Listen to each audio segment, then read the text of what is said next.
नमस्कार दोस्तों, मैं मुकेश प्रजापत। आज व्याकरण का जो हमने पहले भाग में पढ़ा था सामान्य परिचय, उसी को आगे बढ़ाते हुए ये मेरा दूसरा वीडियो है। व्याकरण के त्रिमुनि। कई बार परीक्षा में ये प्रश्न आया हुआ है कि व्याकरण में जो त्रिमुनि माने गए हैं उन तीनों का नाम पूछा जाता है। तो पहले जो हमें क्रम अनुसार भी याद रखने की कोशिश करनी चाहिए ताकि हमें इनके जो काल क्रम अनुसार हो उस हिसाब से। पहले नंबर पर है पाणिनि, दूसरे पे है कात्यायन, तीसरे पे है पतंजलि। पाणिनि इनका जन्म है जो लगभग 500 ईसा पूर्व माना जाता है। 500 ईसा पूर्व, क्योंकि अलग अलग जो इतिहासकार हैं उन्होंने समय अलग अलग बताया, इसलिए लगभग 500 ईसा पूर्व। इनका जन्म स्थान है वो सालातूर माना जाता है, सालातूर स्थान को। और इनके पिता का नाम, पाणिनि के पिता का नाम पणिन और माता का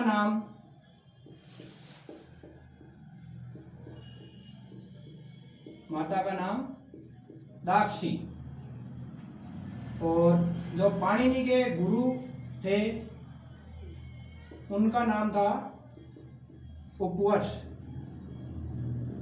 पाणिनि के जो गुरु थे उनका नाम था उपवर्ष। इनकी जो शिक्षा हुई है वो हुई थी तक्षशिला। इनकी शिक्षा है जो हुई थी तक्षशिला। और इन्होंने जो ग्रंथ लिखा था, जो इनका बहुत ही प्रसिद्ध ग्रंथ है, उसका नाम है अष्टाध्यायी। अष्टाध्यायी। और इस अष्टाध्यायी नाम के पीछे कारण यह है कि इसमें 8 अध्याय हैं। इसमें 8 अध्याय हैं और अष्टाध्यायी में प्रत्येक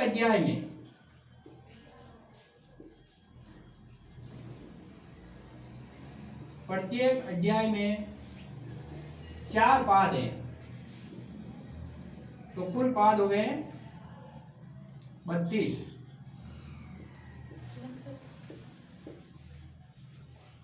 कुल पाद हो गए 32। और इस जो अष्टाध्यायी ग्रंथ है उसमें कुल सूत्र याद रखना है कि कुल सूत्र कितने हैं। कुल सूत्र हो गए 3978। और याद रखने के लिए आप ऐसे भी याद रख सकते हो कि 39 के डबल कितने होते हैं, 78। तो आपको ध्यान रखना है 3978 कुल ग्रंथ है, 8 अध्याय हैं और प्रत्येक अध्याय में 4 पाद हैं। कुल पाद हो रहे हैं 32। इसका प्रथम सूत्र है, अष्टाध्यायी का प्रथम सूत्र। ये कई बार परीक्षाओं में आता है, बड़ी बड़ी परीक्षाओं में भी पूछा गया है। प्रथम सूत्र कौन सा है, तो आपको ध्यान रखना है। इसका प्रथम सूत्र है वर्दी आदेश। वर्दी आदेश। और अंतिम सूत्र है, अंतिम सूत्र है वो है ए। ये हुआ हमारे त्रिमुनि के प्रथम आचार्य का परिचय। दूसरे हमारे जो त्रिमुनि में दूसरे आचार्य आते हैं कात्यायन। कात्यायन का समय माना जाता है लगभग 300 ईसा पूर्व। लगभग 350 ईसा पूर्व। 350 ईसा पूर्व। और इनके जन्म स्थान के बारे में कंफर्म नहीं है, अलग अलग इतिहासकारों का अलग अलग मत है, लेकिन जन्म स्थान दक्षिण भारत में किसी जगह पर माना जाता है।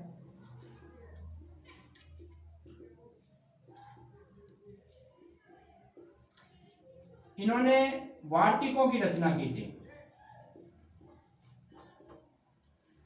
इन्होंने वार्तिकों की रचना की थी और इन्होंने लगभग 5000 के आसपास वार्तिक लिखे थे।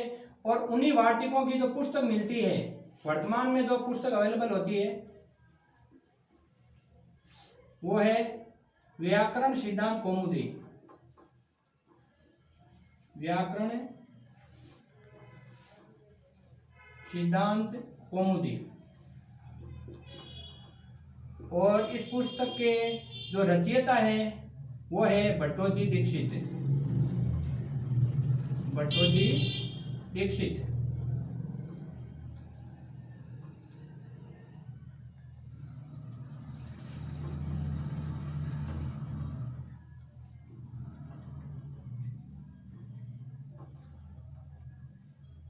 तो ये हो गया अपने वार्तिककार का परिचय।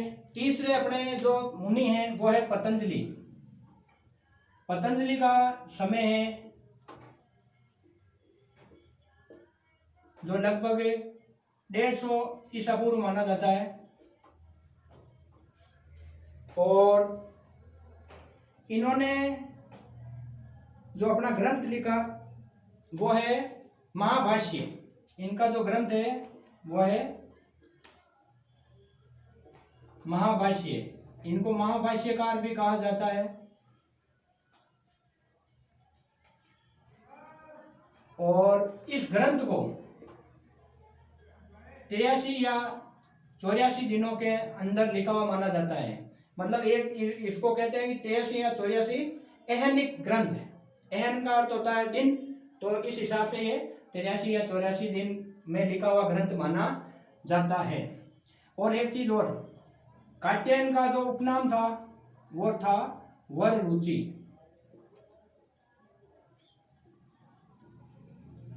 तो दोस्तों हम एक बार वापस रिपीट कर लेते हैं इसको। व्याकरण में जो त्रिमुनि माने जाते हैं उसमें पहला नाम आता है पाणिनि, दूसरा कात्यायन या वररुचि, तीसरा है पतंजलि। पाणिनि का जन्म है जो लगभग 500 ईसा पूर्व हुआ था। जन्म स्थान सालातुर को माना जाता है। पिता का नाम पणिन था, माता का नाम दाक्षी था। गुरु उपवर्ष थे। शिक्षा इनकी तक्षशिला में हुई थी। इनका जो ग्रंथ था वो था अष्टाध्यायी, जिसमें 8 अध्याय हैं और प्रत्येक अध्याय में 4 पाद हैं। कुल पाद हो गए इस हिसाब से 32। इस अष्टाध्यायी ग्रंथ में कुल सूत्र है वो 3978, 3978 अपने को याद इस प्रकार रखना है। फिर अष्टाध्यायी ग्रंथ में पहला सूत्र है, प्रथम सूत्र वो है वृद्धि राधेच, अंतिम सूत्र है वो है ए।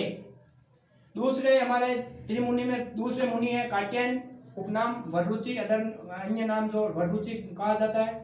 इनका समय है जो लगभग 350 ईस्वी पूर्व के आसपास माना जाता है। जन्म स्थान दक्षिण भारत में किसी स्थान पर माना जाता है। इन्होंने वार्तिकों की रचना की थी। वार्तिकों पर एक पुस्तक जो वर्तमान समय में अध्ययन में काम में ली जाती है वो ये है, उस पुस्तक का नाम है व्याकरण सिद्धांत कौमुदी, जो भट्टोजी दीक्षित द्वारा रचित है। तीसरे मुनि है पतंजलि, जिनका समय 150 ईसा पूर्व माना जाता है और उनका ग्रंथ था महाभाष्य। पतंजलि का